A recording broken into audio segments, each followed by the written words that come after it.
Okay, so I'm making this short video for a friend of mine. I won't mention her name.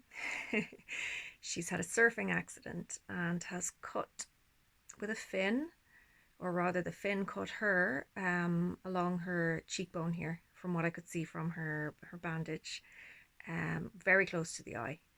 So that's going to cause a lot of bruising. She's had some stitches in there and there's going to be swelling and all sorts. Obviously we want that to heal very quickly and efficiently to minimize the risk of scarring here. So she's got to stay out of the water, no surfing for her for a couple of weeks until it starts to heal. And if there's good blood supply to the area, it's going to heal quite quickly. What can we do for the bruising and to speed up the healing is some lymphatic drainage. And the way we're going to do that quite quickly, we'll start by stimulating the lymph nodes around the collarbone here. All I'm doing is getting the pads of my fingertips in here around my collarbone and kind of seesawing back and forth. I can't feel any lymph nodes there, but I know that they're there, so I'm just kind of stimulating the area or massaging it or pumping it. We do this to get the lymph nodes working a little bit harder, getting them ready to receive fluid. Now, if this is the injured side of the face, we're going to focus on that side. The lymphatic system kind of splits to left and right side, torso, head, left and right side of the torso, and then from the waist down, we're looking at left and right side of the lower body. So I recommend using a fluffy makeup brush, something along these lines. The bristles are super soft. You can use your hand if you don't have something like this, but I like to use this because it's very difficult to go overboard with it because it's so soft. So what we do is start close to the lymph nodes and clear each section at a time. Imagine that you're just trying to move some fluid out of here and then move to the next section, so you can move fluid from this section into the section that you've just cleared, and so on. So we stimulate the lymph nodes here, then we simply brush. Now be careful, I did it just there.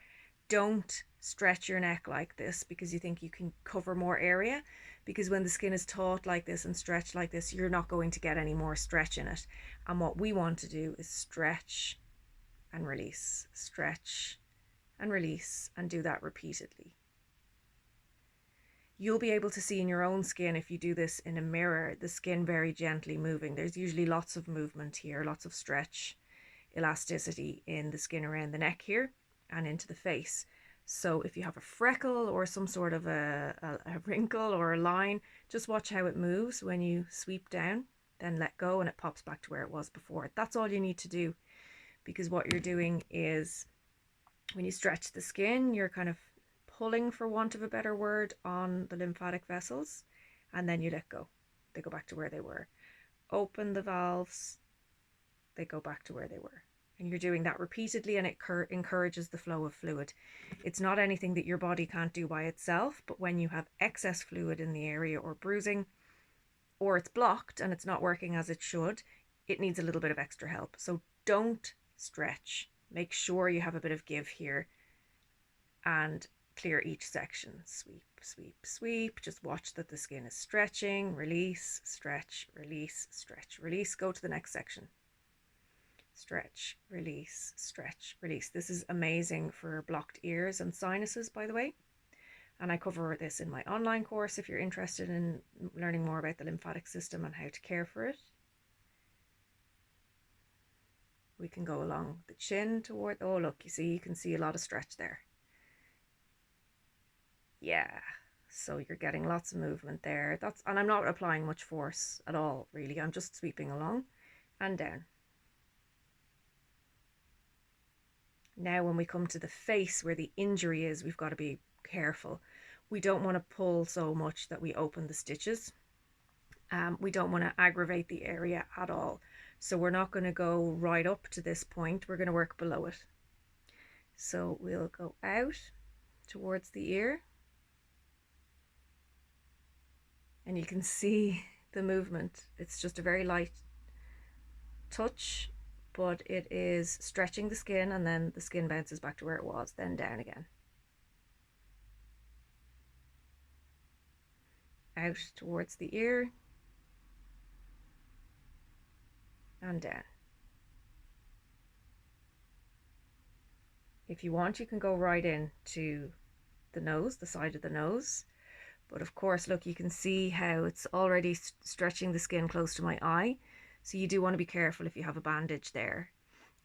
While the sticky tape will prevent you from pulling at it, you can't see what's underneath it. So you need to be careful that you're not overdoing it, even though it's very, very gentle. And there's nothing wrong with starting small. Just do a little bit and then see how you go. You may see the bruising start to move, which can potentially look worse at first, but it's because you're moving it out of the area. What that'll do is reduce the swelling, reduce the bruising over time, over a few days, and it will encourage the area to heal faster, which will hopefully prevent scarring or minimize the scarring. The faster that it heals, the better. So yeah, you just want to continue doing that. You can of course go above the area as well, but you don't necessarily want to be doing that until you've cleared everything out of there. Keep below the area, get it all draining out of there. Don't move anything more into the area. It's already got enough to cope with. So give that a go. See how you find it. I would love some before and after pictures if at all possible. Of course, no pressure, but good luck.